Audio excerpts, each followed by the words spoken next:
सभी साथियों को जय भीम। साथियों, मैं रजत कलसन एडवोकेट आज आप लोगों के बीच में एक छोटी सी घटना आप लोगों के सामने लाना चाहता हूं कि एक बार फिर एक अनुसूचित जाति के वकील के साथ आज उसको बेइज्जत करने की कोशिश की गई, उसके साथ मारपीट करने की कोशिश की गई। वकीलों के झुंड ने उस पर हमला किया और वो शख्स मैं हूँ।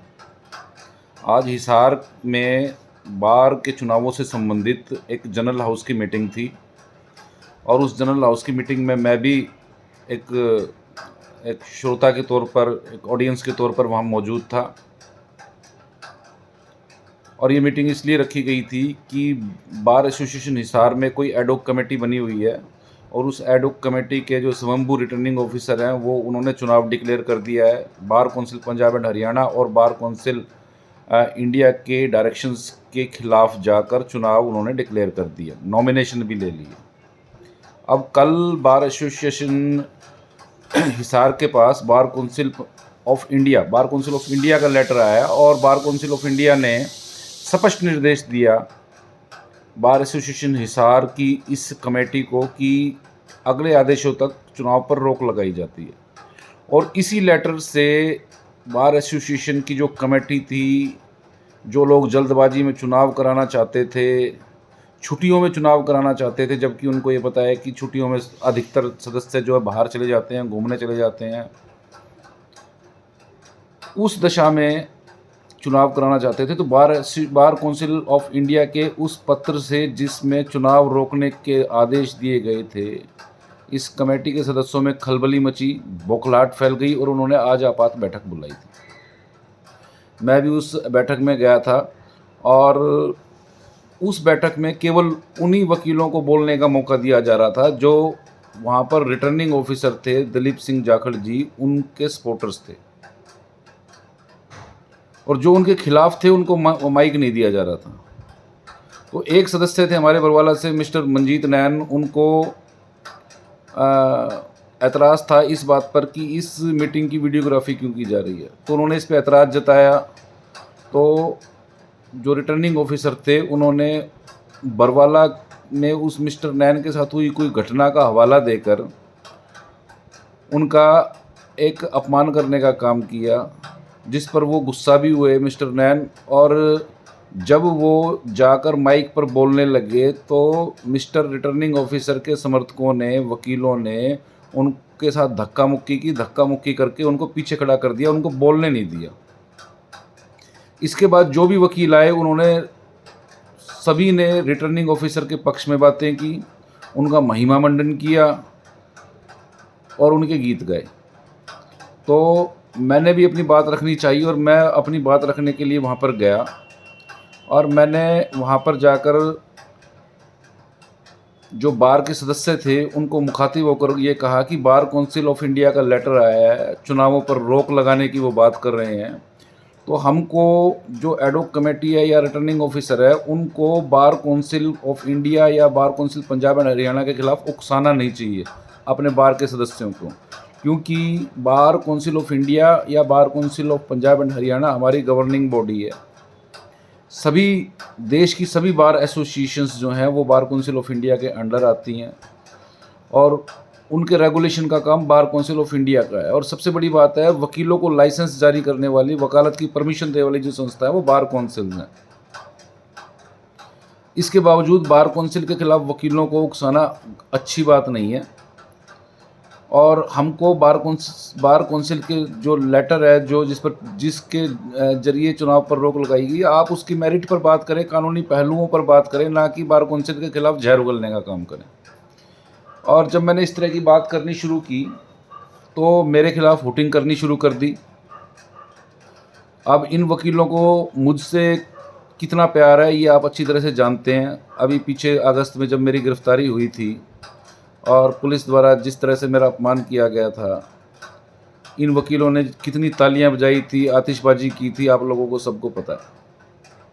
और ग्रुप में भी जातिवाद का माहौल बना दिया गया था, कोर्ट में भी जातिवाद का माहौल बना दिया गया था और इस तरह से मुझे पेश किया जा रहा था जिस तरह से मैं कोई बहुत बड़ा गैंगस्टर हूँ। तो साथियों, आज की मीटिंग पर मैं वापस आता हूँ तो आज की मीटिंग में फिर मैंने जो सदस्यों को कहा कि हमारे एक सदस्य मिस्टर नैन अपनी बात रखना चाह रहे थे, तो उनके साथ धक्का मुक्की की गई, उनको साइड कर दिया गया। ये बिल्कुल गलत है। और एक लोकतांत्रिक व्यवस्था में, क्योंकि बार एसोसिएशन भी एक लोकतांत्रिक व्यवस्था के तहत चल रही है, तो एक लोकतांत्रिक व्यवस्था में किसी को बोलने से नहीं रोका जा सकता। जिस पर जो वहाँ पर कुछ वकील थे जो मानसिक रूप से मेरे बहुत खिलाफ थे, उन वकीलों ने मेरी हुटिंग करनी शुरू कर दी और ज़ोर ज़ोर से चिल्लाते हुए मेरे पास आ गए। तो मैंने उनको कहा कि ये जो गुंडागर्दी करने की कोशिश कर रहे हो, आप बिल्कुल गलत कर रहे हो और मैं आपकी गुंडागर्दी नहीं चलने दूंगा। मैं पिछले 15 सालों से गुंडों को ही देखता रहा हूँ और मैंने गुंडे ही ठिकाने लगाए हैं। इसके बावजूद वो वकील आके मेरे से माइक छीनने लगे, मेरे से धक्का मुक्की करने लगे। और फिर मैंने कहा कि आप मेरे को टच नहीं कर सकते, पीछे रह के बात कीजिए, ये गुंडागर्दी मैं नहीं चलने दूंगा बिल्कुल भी। इसके बावजूद एक यंग वकील जिसकी रजिस्ट्रेशन ही 2026 की है, देखिए उनके सीनियर्स मेरे बारे में उनके प्रति कितना जहर भरते हैं, वो मेरे ऊपर हमलावर हो गया और मुक्का थप्पड़ मेरे ऊपर मारने के लिए उतारू हो गया। मेरे कुछ साथी वकील जो थे, मिस्टर शीतल शिला, हमारी सीनियर एडवोकेट शीला राठी, लाल बहादुर खोवाल जी और बहुत सारे वकील बीच में आए। नहीं तो आज उनकी पूरी साजिश थी कि अधिवक्ता रजत कलसन को बुरी तरह मार पीट के चोट मारनी है। और वहाँ का माहौल इस तरह से ख़राब हो गया कि वो सारे मानसिक रूप से तैयार थे आज बार एसोसिएशन में मेरी मॉब लिंचिंग करने के लिए। तो साथियों, आप देखिए कि एक सीनियर एडवोकेट के साथ जो एक शांतिप्रिय तरीके से कानूनी भाषा में बात कर रहा है, इन लोगों को बिल्कुल भी पसंद नहीं है कि मैं बार एसोसिएशन के मंच का इस्तेमाल कर ही क्यों रहा हूँ। मतलब इन लोगों को हमारे समाज के वही लोग पसंद हैं जो इनको सल्यूट मारते हैं, जो झुककर इन्हें सलाम करते हैं। जो बोलने वाला हो दबंगई से, निडरता से, वो इनके लिए दुश्मन है, वो इनके लिए जहर है। और अगर ये वकील ये समझते हो कि मैं इनका गुलाम बन के रहूँगा जैसे दूसरे बन के रहते हैं, मैं वो बिल्कुल, उन्होंने मेरा पिछले 15 सालों में कंडक्ट देखा है। हम लोग कॉन्स्टिट्यूशन के हिसाब से चलने वाले हैं और कॉन्स्टिट्यूशन के हिसाब से आगे चलते रहेंगे, किसी के आगे झुकने वाले नहीं हैं। आज मेरे ऊपर हमला हुआ है, मुझे मारने की कोशिश हुई है और ये हमला किसी गुंडा तत्वों ने नहीं किया है, ये वकीलों ने किया है जिनके अंदर जातिवाद का जहर है, जो अनुसूचित जाति के लोगों को बढ़कर आगे बढ़ते हुए नहीं देखना चाहते। और सबसे बड़ा दर्द इनके अंदर ये है कि एक एसटी समाज की जो महिला वकील है वो बार काउंसिल जैसे एक सम्मानित पद पर निर्वाचित कैसे होगी। तो दर्द तो है इन लोगों के अंदर। तो साथियों, भविष्य में मेरे ऊपर और भी विपदाएं आ सकती हैं, मुझे समाज की ज़रूरत पड़ती रहेगी।